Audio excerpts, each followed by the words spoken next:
Hello students, welcome to the channel. मैं अमित गुप्ता। मैं आज आपको नंबर सिस्टम के पार्ट 2 को डिस्कस करने जा रहा हूँ।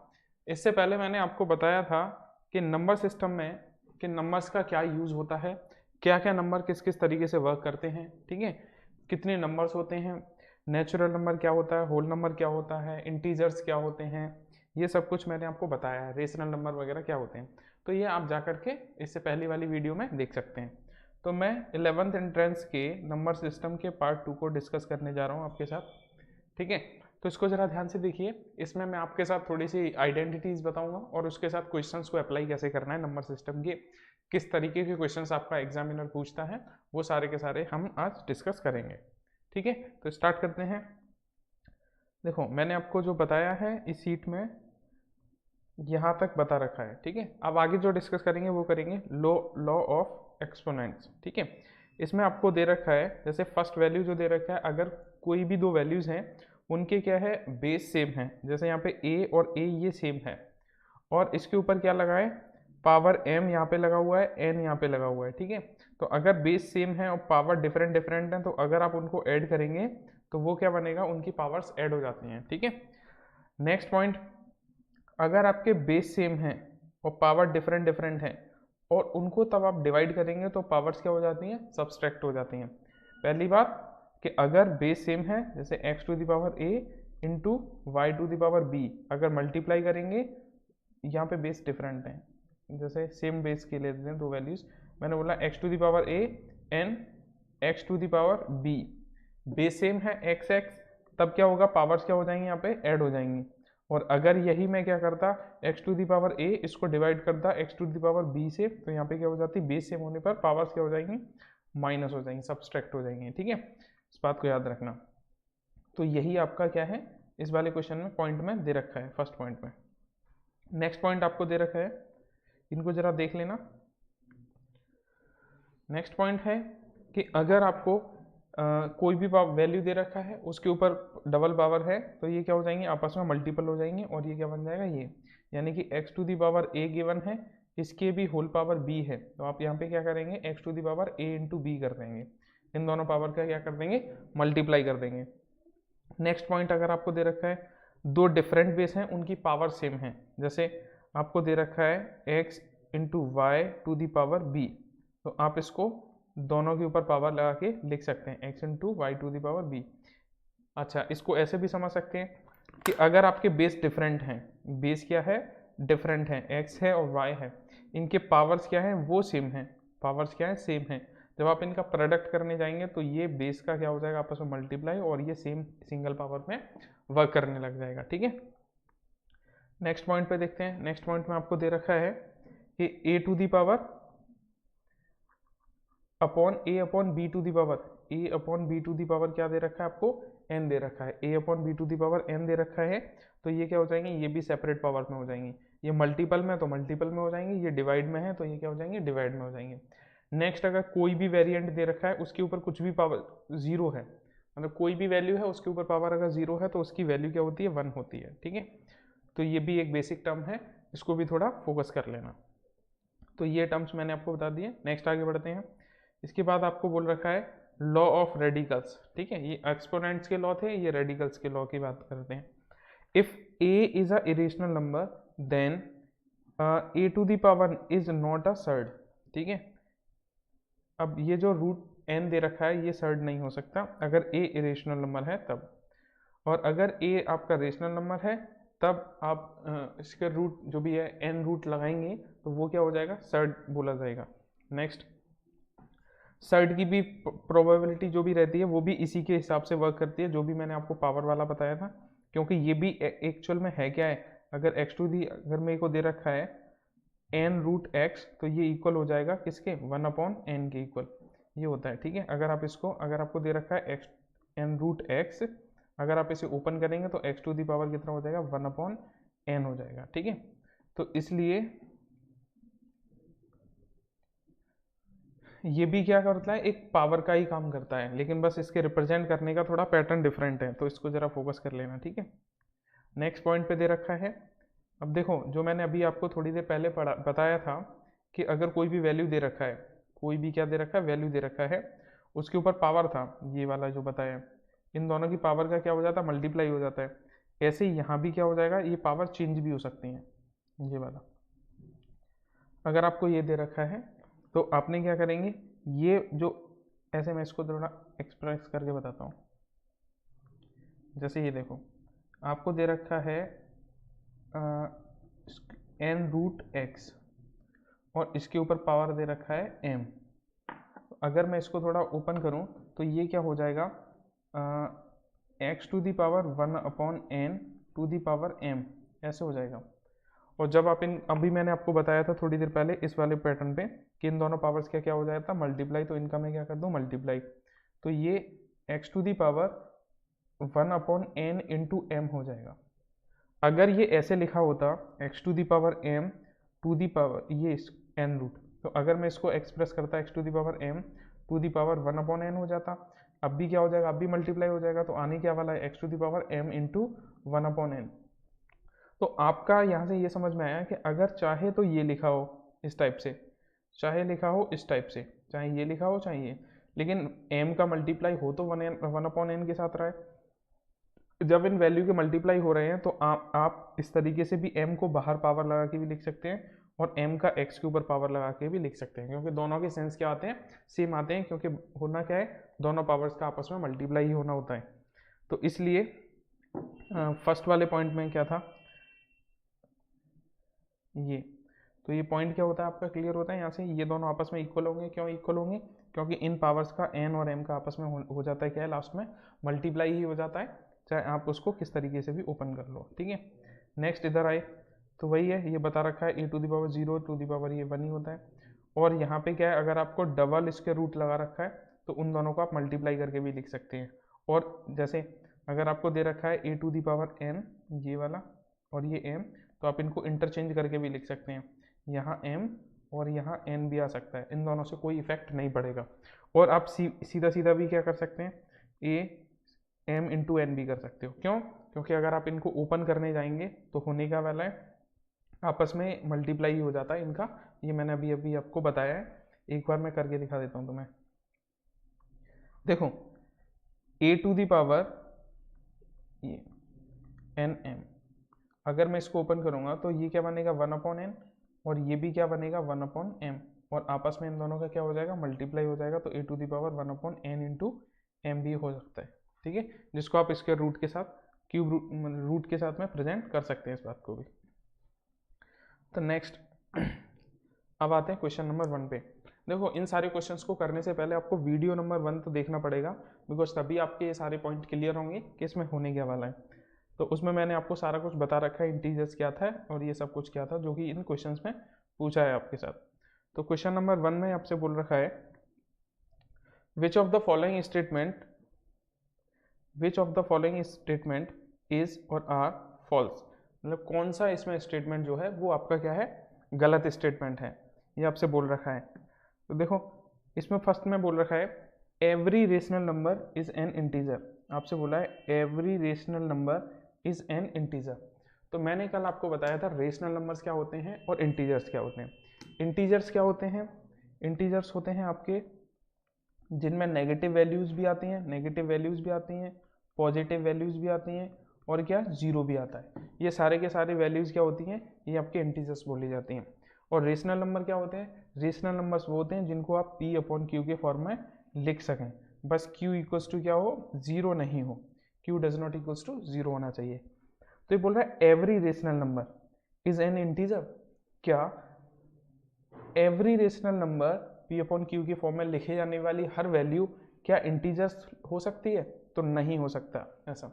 ठीक है, क्योंकि p/q के फॉर्म में मैं 2/3 को भी लिख सकता हूँ, लेकिन ये एक इंटीजर नहीं बन सकती। क्यों, इंटीजर्स क्या होते हैं, वो कंप्लीट नंबर्स होते हैं, जैसे -2 है, -3 है, ऐसा कंप्लीट नंबर होगा, फ्रैक्शन के फॉर्म में ये नहीं होते हैं। ठीक है, तो इसलिए every rational number is an integer, ये बात क्या है, गलत है। और आपसे क्वेश्चन में क्या पूछा है, यही बता दीजिए कि कौन सी बात इसमें गलत है, तो हमारा आंसर क्या हो जाएगा, फर्स्ट आंसर ही हो जाएगा। ठीक है, और बाकी के ऑप्शंस को टैली कर लेते हैं। इसमें बोल रखा है every whole number is an rational number, ये बोल रहा है एवरी होल नंबर, मतलब होल नंबर भी क्या होते हैं, वो इंटीजर्स के अंदर आते हैं, वो जीरो से लेकर के काउंट किए जाते हैं, वो क्या है, रेशनल नंबर है, तो बिल्कुल ये बात सही थी। ठीक है। Every integer is a rational number, तो देखो एवरी इंटीजर रेशनल नंबर होता है but every rational number is not a integer होता है, तो ये बात भी सही है यहाँ पे।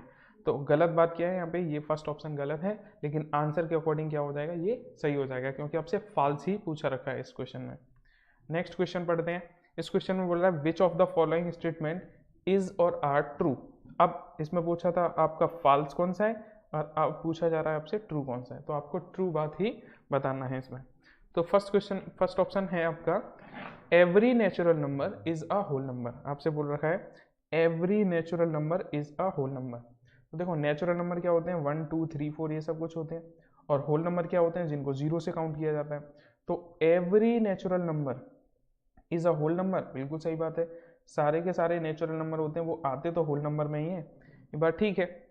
नेक्स्ट आगे बोल रखा है every integer is a whole. अब इंटीजर में क्या आ जाते हैं, सारे नेगेटिव टर्म्स भी आ जाते हैं, और होल नंबर में क्या होता है, नेगेटिव नहीं आते, जीरो आता है। ये कह रहा है every integer is a whole, नहीं भाई every integer is not a whole, तो ये बात क्या है, गलत है।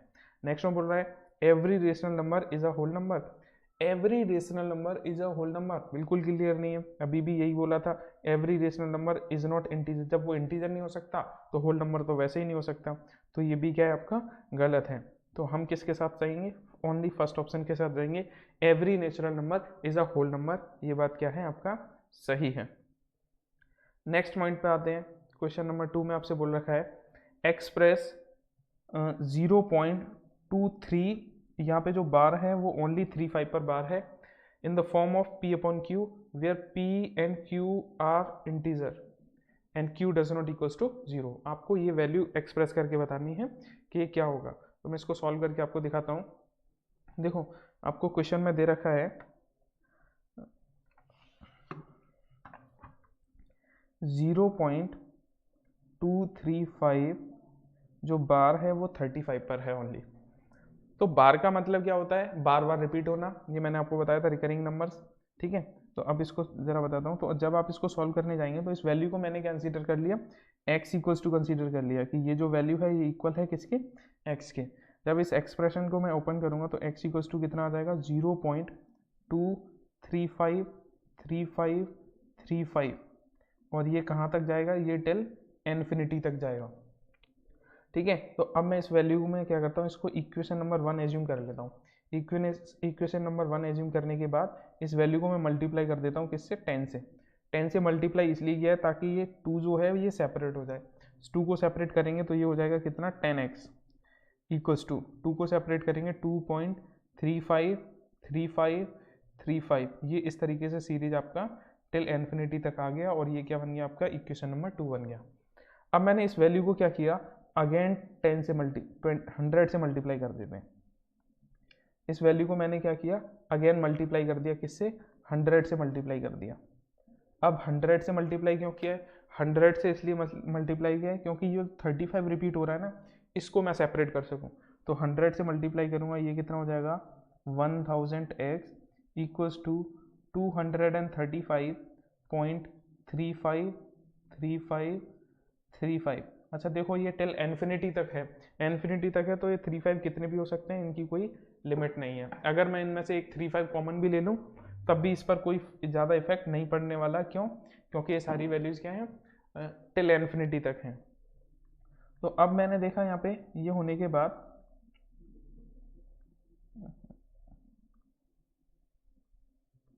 तो अब देखेंगे ये जो वैल्यू है, अब मैं क्या करता हूँ, इक्वेशन थर्ड में से इक्वेशन 2 को क्या कर देते हैं, माइनस कर देते हैं।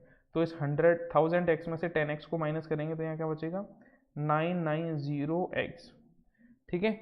990x हमारा यहाँ पे बचने वाला है, इक्वल्स टू क्या हो जाएगा, अब देखो 235 में से 2 को माइनस करेंगे तो ये बचेगा 233 डेसिमल। डेसिमल के बाद गया है 353535 टिल इन्फिनिटी तक, इधर भी है, और 353535 टिल इन्फिनिटी तक यहाँ भी है। तो इस पूरी वैल्यू में से ये पूरी वैल्यू माइनस हो जाएगा, और मेरे पास क्या बचेगा, 0 बचेगा, ठीक है। अब मैं क्या करता हूँ, ये 999 को डिवाइड कर देते हैं, तो यहाँ से x इक्वल्स टू कितना आ जाएगा, 233/990, और मैंने x किसको एज्यूम किया है, x मैंने ऑलरेडी एज्यूम कर रखा था किसको, इस ही वैल्यू को जो पूछा था आपसे, इस वैल्यू को मैंने क्या एज्यूम किया है, x एज्यूम किया है। ठीक है। और मुझे x की ही वैल्यू क्या मिल गई, मुझे x की वैल्यू मिल गई 233/99। तो इसका भी आंसर कितना हो जाएगा, इसका भी फाइनल आंसर हो जाएगा 233/990, ये मेरा क्या हो जाएगा आंसर। तो ऑप्शन में देख लेते हैं ये वाला है या नहीं। 233/990 ये मेरे को दे रखा है, तो मैं जा सकता हूँ ऑप्शन नंबर डी के साथ, जो मेरा राइट आंसर होगा। ठीक है, मैंने आपको फर्स्ट वीडियो में ये बताया था कि मैं आपको क्वेश्चंस को 2 अप्रोच से बताऊंगा एटलीस्ट। पहला अप्रोच ये रहेगा जो आपने अब तक प्रीवियस ईयर्स में पढ़ा है वो, और आज मैं आपको बताऊंगा एंट्रेंस एग्जाम को किस तरीके से क्रैक करने वाला यूज किया जाता है। तो देखो, एक इस क्वेश्चन को आप सॉल्व कर सकते हो इस लॉन्ग मेथड से सॉल्व करके। ठीक है, अब मैं आपको बताऊंगा एक लॉजिकल मेथड जिससे आप इसको फास्ट कितना जल्दी सॉल्व कर सकते हैं और कैसे। तो देखो, इसको एक और मेथड है जो आपका एग्जाम अप्रोच रहेगा, ये आपने पढ़ा था अब तक, और ये करना है कैसे ये मैं आपको बता देता हूँ। तो x इक्वल्स टू आपको दे रखा था 0.235 बार। ठीक है, तो जब आप इसको सॉल्व करने जाएंगे तो आपकी इसकी जो फाइनल वैल्यू होने वाली है वो क्या हो जाएगा, आप इसको डायरेक्टली इक्वल लगा दीजिए। जो कुछ भी लिखा है 233 इसको एज इट इज 35 इसको एज इट इज लिख दीजिए, और इसमें से उस वैल्यू को माइनस कर दीजिए जो डेसिमल के में दे रखी है और जिस पर बार नहीं है, मतलब उस वैल्यू को माइनस कर दीजिए जिस पर बार नहीं है। तो बार किस पर नहीं है, 2 पर बार नहीं है, तो इसको मैंने माइनस कर दिया। अपॉन में क्या आ जाएगा, अपॉन में आपको देखना है डेसिमल के बाद कितनी डिजिट्स पर बार था। तो यहाँ पे 2 डिजिट्स ऐसी थी जिन पर बार था, तो उन दोनों डिजिट्स का क्या आ जाएगा, 999 आ जाएगा। ठीक है, और यहाँ पे ऐसी कितनी डिजिट्स हैं जिन पर बार नहीं है, इसमें एक डिजिट ऐसी है जिस पर बार नहीं है, तो उस डिजिट का क्या आ जाएगा, 0। तो मेरा फाइनल आंसर बनने वाला है, इसको 2 को माइनस करने के बाद 233/990, ये फाइनल आंसर हो गया। ठीक है, ऐसे बहुत सारे एग्जाम्पल्स हैं जिनके हिसाब से हम करेंगे। तो देखो, इतना बड़ा क्वेश्चन था, उसको आप ऐसे झटके में सॉल्व कर सकते हैं। यही आपकी एग्जाम अप्रोच रहनी चाहिए। लेकिन एग्जाम में और फास्ट करेंगे तो देखो, वहाँ आपको पढ़ाना तो है नहीं एग्जाम में, वहाँ जा करके आपको क्या करना है, ना किसी को समझाना है, डायरेक्ट आपको सॉल्व करना है। तो ये देखो 235 है, इसको और भी ईजी कैसे सॉल्व करेंगे। 235 है, इसमें 2 पर बार नहीं, तो 235 ईजिली पूरा का पूरा आ जाएगा, उसमें से 2 माइनस कर दो, तो डायरेक्टली आप क्या लिखेंगे, 233 लिखेंगे। और दो डिजिट पर बार है डेसिमल के बाद, उनका आ जाएगा 99, और एक डिजिट पर बार नहीं है डेसिमल के बाद, तो उसका आ जाएगा 0, फाइनल आंसर हो गया। ठीक है, तो इस तरीके से आप इसको सॉल्व कर सकते हैं। और भी एग्जांपल्स पढ़ेंगे तो मैं आपको बता दूंगा। इसमें देखो, नेक्स्ट क्वेश्चन नंबर नेक्स्ट में आपको दे रखा है ये वाला, इसको बताना है इसकी वैल्यू एक्सप्रेशन क्या होगा। तो देखो, पूरा का पूरा लिखा गया है यहाँ पे 001 001 001, यही तो रिपीट होगा, तो आप लिख लीजिए 001 अपॉन डेसिमल के बाद कितने डिजिट्स पर बार है, तो 3 डिजिट्स पर बार है, तो उनका क्या आ जाएगा, 999 आ जाएगा। बस हो गया सॉल्व, और कुछ भी इसमें दे नहीं रखा है, तो ये फाइनल हो गया 1/999। तो आप किसके साथ जा सकते हैं, ऑप्शन नंबर सी के साथ जा सकते हैं। इस 4 का आंसर क्या हो जाएगा, ऑप्शन नंबर सी हो जाएगा। ठीक है, समझ में आया। नेक्स्ट क्वेश्चन पर आते हैं। क्वेश्चन नंबर नेक्स्ट में आपको क्या दे रखा है, इसमें बोल रखा है नेक्स्ट क्वेश्चन में, which of the following number is irrational number. आपको बताना है इन सारे नंबर्स में ऐसा कौन सा नंबर है जो इरेशनल नंबर है। तो देखो, पहले इनको सॉल्व करते हैं। तो जब मैं इनको सॉल्व करूंगा तो देखो, ये है क्यूब रूट 27, तो क्यूब रूट 27 दैट मीन्स ये वैल्यू किसका, 27 क्या होता है, क्यूब रूट ऑफ 3 होता है, तो ये होता है क्यूब रूट ऑफ 3 से क्यूब रूट कैंसिल आउट हो जाएगा, तो ये फाइनल कितना आ जाएगा आपका, 3 आ जाएगा। कैंसिल आउट होने वाली बात बता देता हूँ कैसे कैंसिल आउट हुआ, जैसे काफ़ी स्टूडेंट्स को तो मालूम है, जिसको नहीं मालूम है उसे समझा देता हूँ।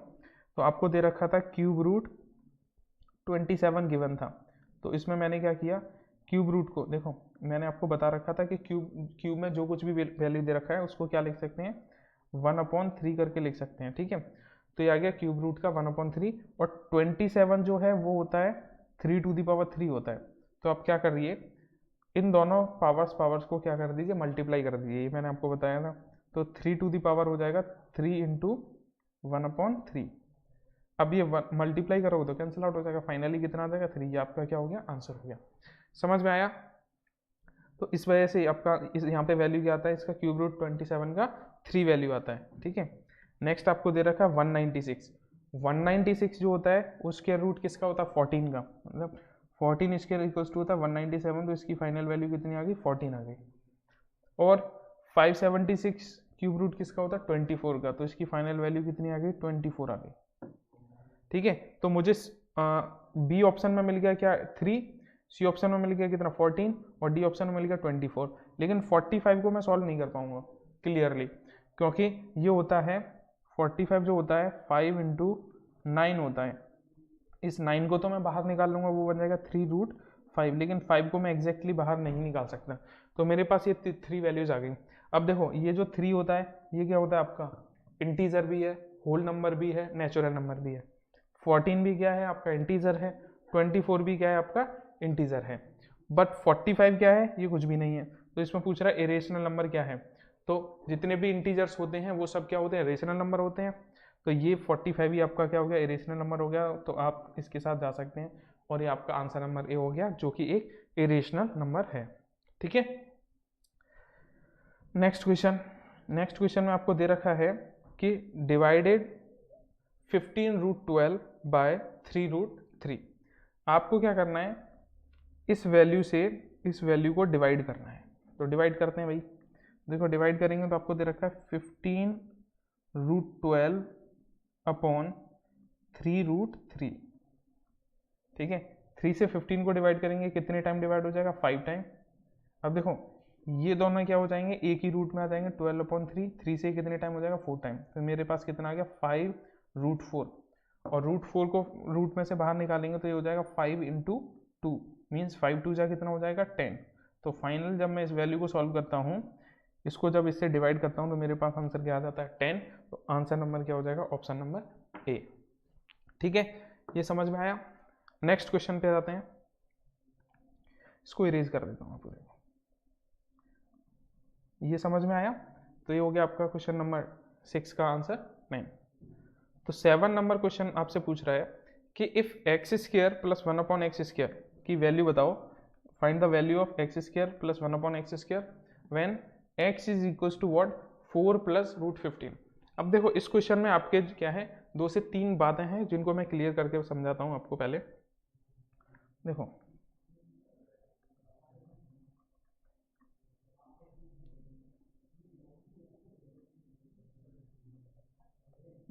इसमें क्या है 2 पैटर्न्स लगेंगे, उन दोनों पैटर्न्स को मैं आपके सामने एक अच्छे तरीके से प्रेजेंट करता हूँ ताकि आपको फ्यूचर में कभी प्रॉब्लम नहीं हो। देखो वैसे तो आप इसको डायरेक्टली भी सॉल्व कर सकते हैं, कोई ज़्यादा प्रॉब्लम वाली बात नहीं है, लेकिन मैं आपको एक बात बताता हूँ थोड़ा अच्छे तरीके से। इसमें बोल रखा है कि x² + 1/x² फाइंड करिए। कब फाइंड करना है, व्हेन x इक्वल्स टू आपको गिवन है क्या 4 + √15। ये गिवन है, क्या गिवन है, x + √15 ये गिवन है। तो मैं यहाँ से पहले x² के लिए वैल्यू फाइंड कर लेता हूँ कि x² क्या हो सकता है। तो यहाँ से जब मैं फाइंड करने जाऊँगा x², तो ये हो जाएगा 4 + √15 होल स्क्वायर। ठीक है, ये क्या हो जाएगा 4 + √15 होल स्क्वायर। तो होल स्क्वायर को आइडेंटिटी ऑफ होल स्क्वायर आप जानते ही होंगे, a + b होल स्क्वायर क्या होता है, a + b होल स्क्वायर होता है a² + 2ab + b²। ठीक है, इसी आइडेंटिटी को यहाँ पे अप्लाई करते हुए हम इस क्वेश्चन को सॉल्व करते हैं। तो इसमें देखो x² = 4² that means 16 plus a² b² means 15 plus 2ab 15 means the value of x² is equals to what, ये हो गया 31 प्लस 8√15। ये हो गया, ये मुझे वैल्यू मिल गया किसका, x² का वैल्यू मिल गया। अब मुझे वैल्यू फाइंड करना है किसका, 1/x² का।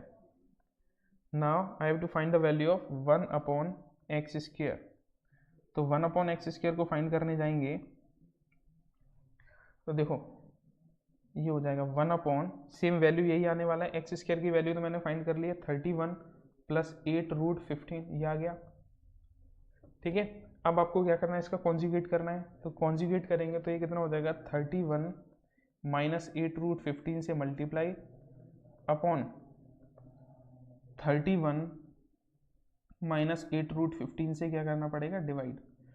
ठीक है, इसको कर लिया।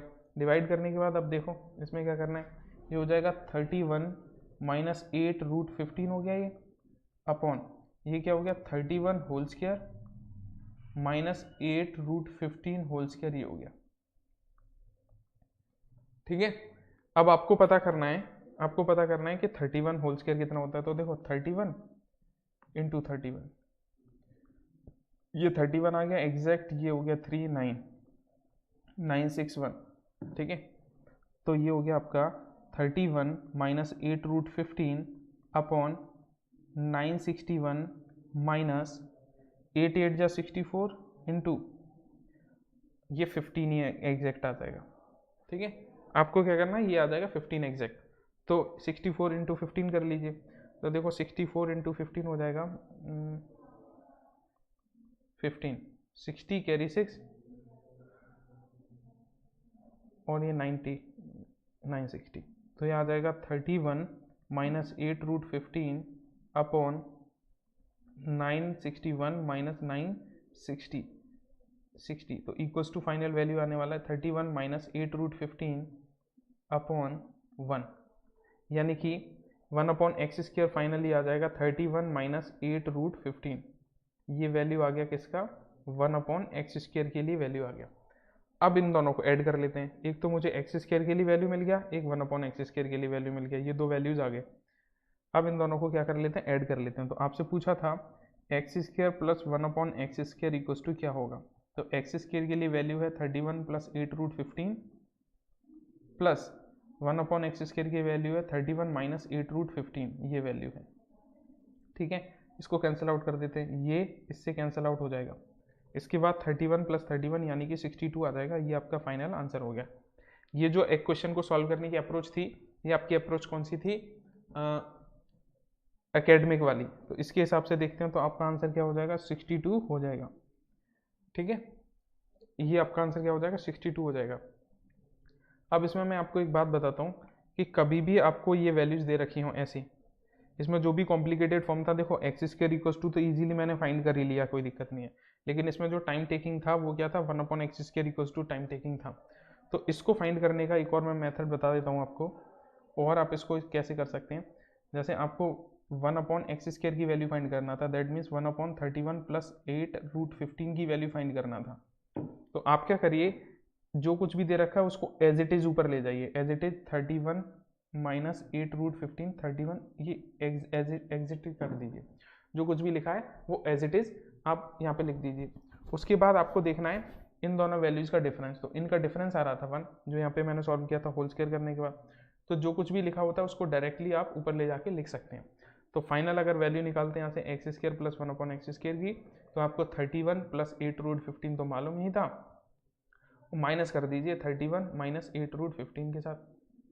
ठीक है, इसके साथ प्लस कर दीजिए, ये प्लस हो रहा है। ठीक है, ये कैंसिल आउट हो जाएगा तो 62 इजीली आंसर आ जाता है। मतलब इस वैल्यू को डायरेक्टली आप ऊपर ले जाके लिख सकते हैं। उसके बाद आपको क्या करना होता है, इन दोनों वैल्यूज का डिफरेंस लेकर के यहाँ लिखना होता है, होल स्क्वायर का डिफरेंस। ठीक है, तो यहाँ पे डिफरेंस कितना आ रहा था 1, तो वो मैंने लिख दिया। अब डायरेक्टली इसको सॉल्व कर सकते हैं। ठीक है, तो ये आपका क्वेश्चन नंबर हो गया 7 सॉल्व। इसके बाद आपके पास आता है क्वेश्चन नंबर 8। तो क्वेश्चन नंबर 8 को सॉल्व करते हैं। तो देखो क्वेश्चन नंबर 8 को जो सॉल्व करेंगे वो हम उसी मेथड से सॉल्व करेंगे जो मैंने अभी आपको बता रखा है, डायरेक्टली ले जाने वाले मेथड से। कैसे सॉल्व करना है, देखो क्वेश्चन नंबर 8 में आपसे बोला है, क्या बोला है कि a minus b√3 is equals to 2 minus √3 upon 2 plus √3। तो आपको a एंड b के लिए वैल्यू फाइंड करना है। तो देखो अब इसको एग्जाम अप्रोच के हिसाब से सॉल्व करेंगे इस क्वेश्चन को। तो देखो इसमें करना क्या है, डायरेक्टली वही वैल्यू जो मैंने अभी बताया था उठा के ऊपर ले जाने वाला। ये आपको a माइनस b√3 दे रखा है इक्वल्स टू 2 माइनस √3 ये दे रखा है। इसको मैं इनटू में 1 अपॉन 2 प्लस √3 कर दूँ इस वैल्यू को।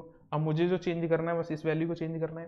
तो इस वैल्यू को चेंज करने वाला मैंने बोल रखा था आपको 2 माइनस √3 ये गिवन है, इनटू इसमें भी क्या है, इसको उठा के डायरेक्टली ऊपर ले जाओ, बस साइन चेंज कर दो इसका। क्या चेंज कर दो, साइन, माइनस √3 ये हो गया। अपॉन में इसके क्या आएगा, देखो 2 स्क्वायर क्या होता है 4 और √3 स्क्वायर क्या होता है 3, तो इनका डिफरेंस भी क्या आ गया 1, बस खत्म। तो फाइनल मेरे पास आ गया 2 माइनस √3 होल स्क्वायर आ गया। इसका होल स्क्वायर ओपन कर दीजिए, 4 + 3 a² + b² - 2ab, 2 2 जा 4√3 आ गया। यानी कि आपका a - b√3 = फाइनल वैल्यू आया कितना, 7 - 4√3, ये आ गया। ठीक है, अब इसमें कंपेयर कर दो। जब आप कंपेयर करेंगे तो देखो a के लिए वैल्यू कितना हो जाएगा, जब कंपेयर करेंगे तो a = कितना हो जाएगा 7, तो वैल्यू ऑफ a = कितना आ गया 7, एंड b = कितना आ जाएगा, यहाँ से इस b को कंपेयर करेंगे किसके साथ, 4 के साथ, b = कितना आ जाएगा 4। तो a एंड b के लिए मुझे वैल्यू मिल गया 7 एंड 4। अब क्वेश्चन में आपसे क्या पूछ रहा है वही अप्लाई कर देते हैं। तो देखो क्वेश्चन में आपसे पूछा है find the value of a and b, तो a के लिए वैल्यू आ रहा था 7 और b के लिए वैल्यू आ रहा था 4, तो a = 7 एंड b = 4, तो ऑप्शन नंबर क्या हो जाएगा, डी हो जाएगा, और आपका ये क्या हो जाएगा, इजीली आंसर हो जाएगा। नेक्स्ट क्वेश्चन में बोल रहा है कि आप इस वैल्यू और इस वैल्यू को क्या कर दीजिए, ऐड करके दिखा दीजिए। तो देखो ऐड करते हैं, जब आप इनको डायरेक्टली ऐड यहीं से करेंगे, जब आप इनको डायरेक्ट ऐड करेंगे यहाँ से, तो देखो ऐड करते टाइम ये तो हो गया 1√2 और ये हो गया 2√2, इन दोनों को ऐड करेंगे तो ये हो जाएगा 3√2, तो 3√2 यहाँ भी है, 3√2 यहाँ भी है, 3√2 यहाँ भी है, 3√2 यहाँ भी है, ये भी क्लियर है। और -3√3 में से +5√3 को माइनस करेंगे, ऐड करेंगे उसमें, तो -3 में से उसको माइनस करेंगे तो 2√3 बचेगा, तो +2√3 इसमें आ रहा है, यही आपका ऑप्शन नंबर ए आंसर हो गया। ठीक है, अब आगे नेक्स्ट क्वेश्चन नंबर 10 पर। क्वेश्चन नंबर 10 में आपको दे रखा है 32 to the power 2/5, 32 to the power 2/5। तो इस 32 को मैं चेंज करता हूँ किसके, इन द टर्म ऑफ 2। तो देखो 32 बनता है 2 × 2 × 2 × 2 × 2 टू द पावर 2/5, ये हो गया। 2 2 जा 4 2 जा 8 2 जा 16 2 जा 32, यानी कि 2 to the power 5 to the power, अब ये पावर क्या हो जाएगा, मल्टीप्लाई हो जाएगा, 5 से 5 कैंसिल आउट, तो फाइनली आपकी वैल्यू कितना आ जाएगा 2 टू द पावर 2, और ये क्या होता है 4, तो आपका आंसर कितना हो जाएगा, ऑप्शन नंबर डी। तो क्वेश्चन नंबर 10 का आंसर कितना हो जाएगा, ऑप्शन नंबर डी। ठीक है, तो मैंने इसके 10 क्वेश्चंस आपके सामने सॉल्व किए हैं, और थोड़े से क्वेश्चंस को आप प्रैक्टिस कर लीजिएगा, जिससे क्या हो आपके ये सारे डाउट्स क्लियर हो जाएं, और इन पे जितना ज़्यादा प्रैक्टिस करोगे उतना ज़्यादा अच्छा रहेगा। ठीक है, तो आज के लिए इतना ही, मिलते हैं नेक्स्ट क्लास में, थैंक यू।